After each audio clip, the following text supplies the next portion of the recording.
Bismillahirrahmanirrahim. Assalamualaikum warahmatullahi wabarakatuh. Alhamdulillahilladzi anzala as-sakinata fi qulubil mu'minin liyazdadu imanan ma imanihim. Asyhadu an la ilaha illallah wa asyhadu anna Muhammadan abduhu wa rasuluh.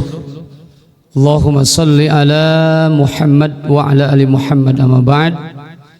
Ya ayyuhalladzina amanu taqullaha haqqa taqatih wa la tamutunna illa wa antum muslimun. A'udzu billahi minasyaitonir rajim. Bismillahirrahmanirrahim. Wa idza marru bil lagwi marru kirama.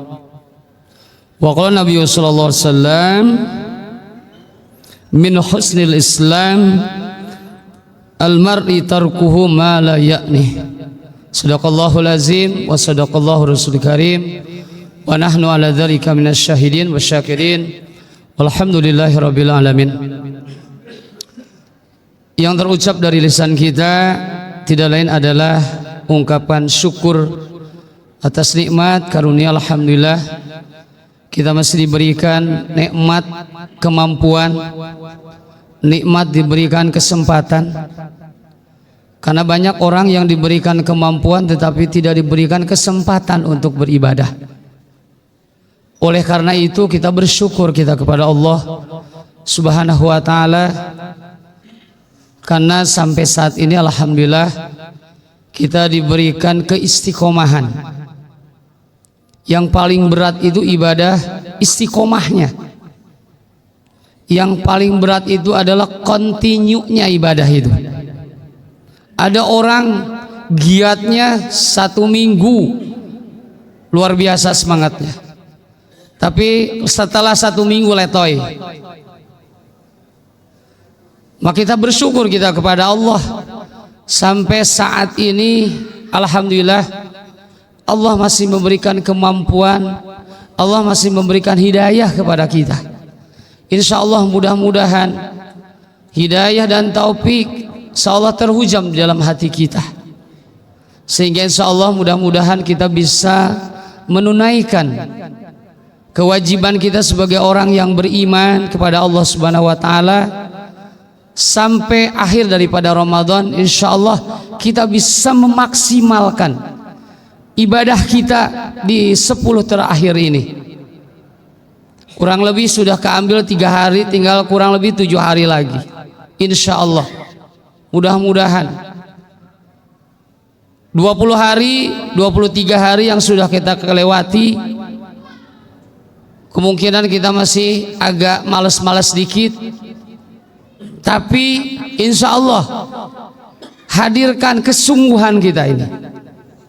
Hadirkan kesungguhan kita, karena Ibnu Qayyim al-Jauziyah di dalam apa? Di dalam kitabnya beliau menjelaskan bahwa andaikan kita mau mendapatkan Lailatul Qadar itu, kata beliau adalah ada kesungguhan.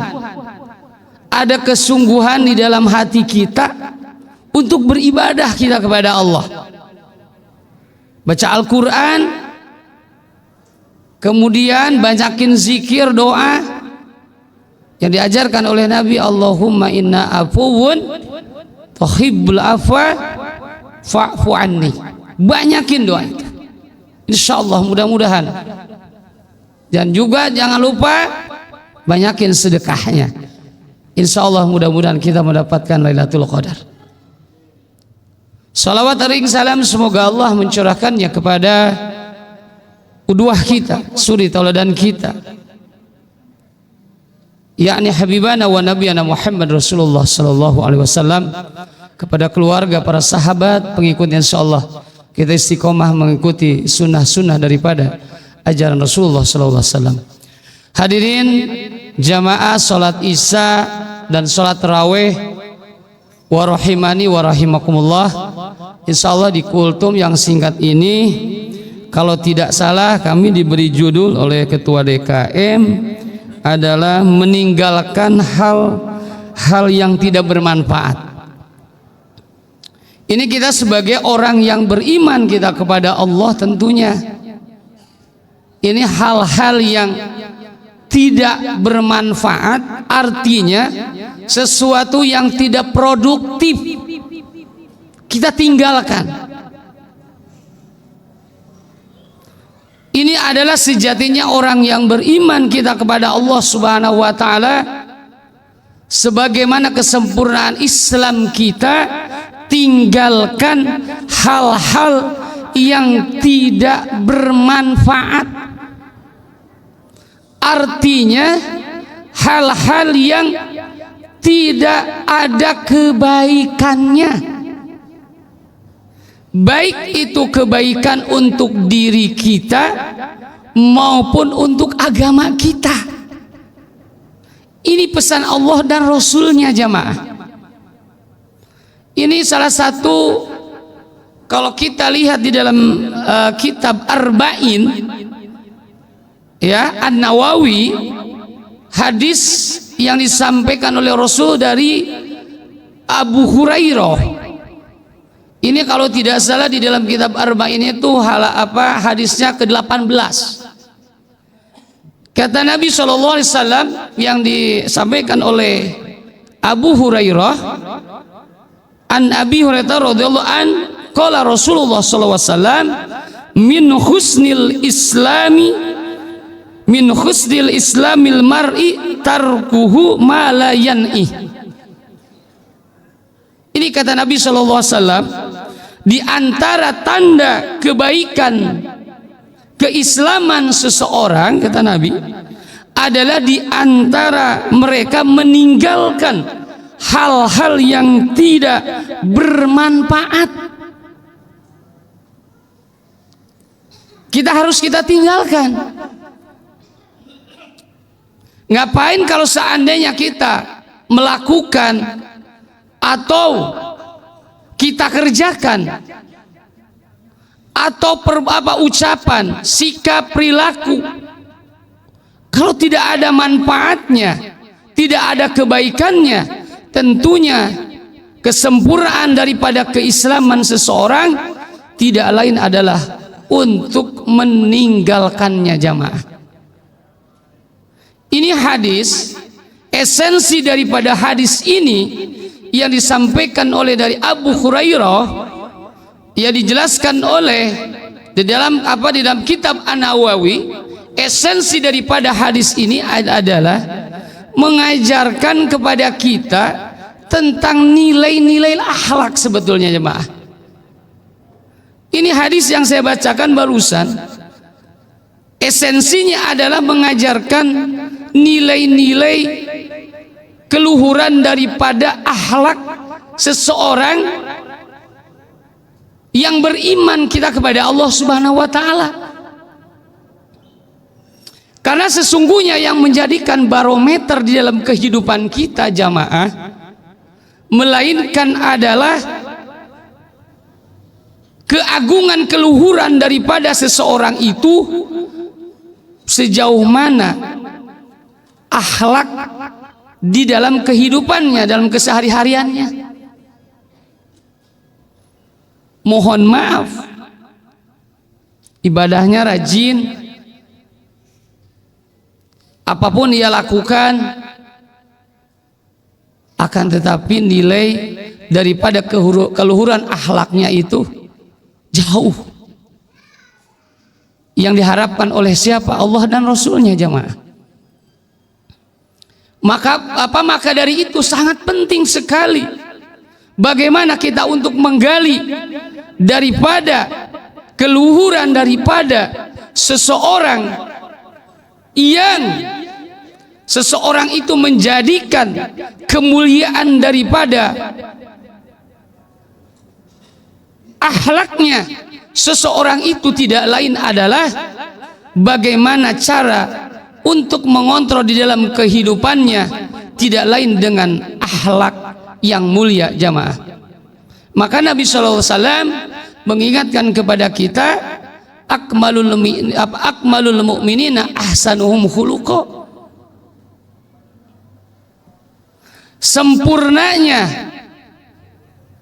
akmalul mu'minin, kata Nabi, kesempurnaan daripada akhlak orang yang beriman tidak lain adalah ahsanuhum khuluqa. Sejauh mana nilai keluhuran daripada akhlaknya. Ini jamaah, kita ibadah, kita lebih mendekatkan diri kepada Allah Subhanahu wa ta'ala. Esensi daripada ibadah yang kita lakukan itu tidak lain adalah bagaimana cara kita untuk meraih kemuliaan daripada akhlak seseorang itu jamaah. Hadirin sidang, hadirin jamaah salat isya dan salat raweh rahimani wa rahimakumullah. Mudah-mudahan insyaallah yang sudah kita tunaikan ibadah-ibadah kita, puasa sejatinya mengajarkan kepada kita untuk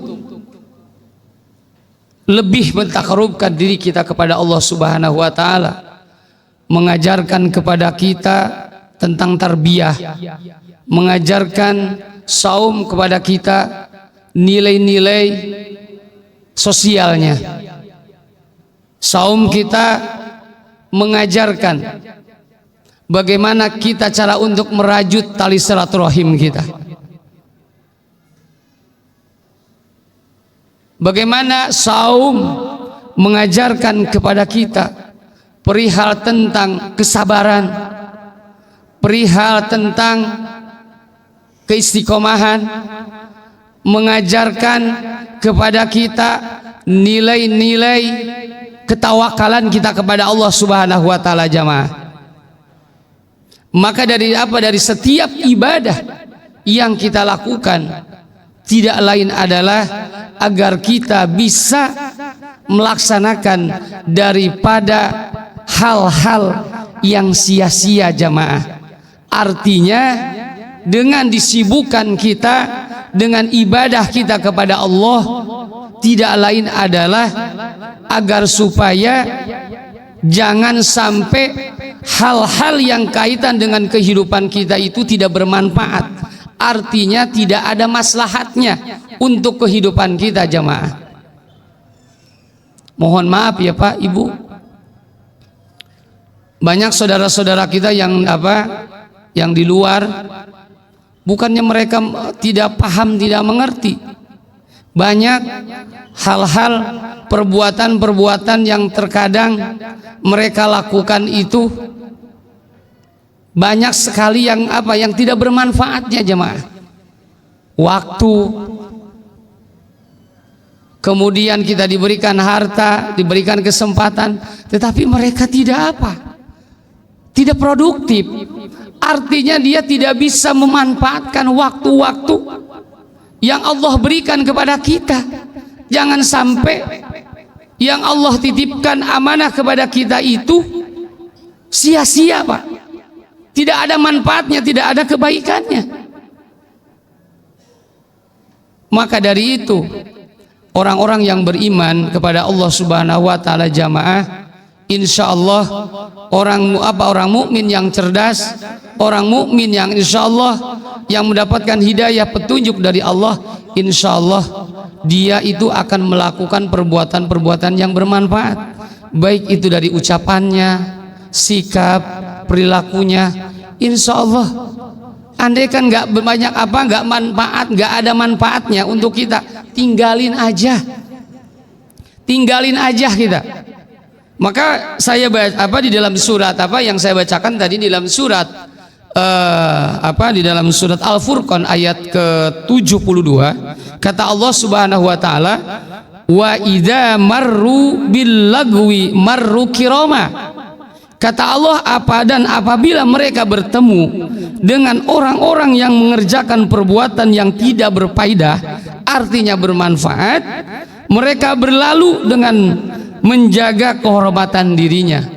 Andaikan kita diajak teman ataupun ada tontonan, kemudian kita lewat, Kalau seandainya kita orang yang beriman, tentu kita akan apa? Kita akan mengabaikannya. Apa manfaatnya?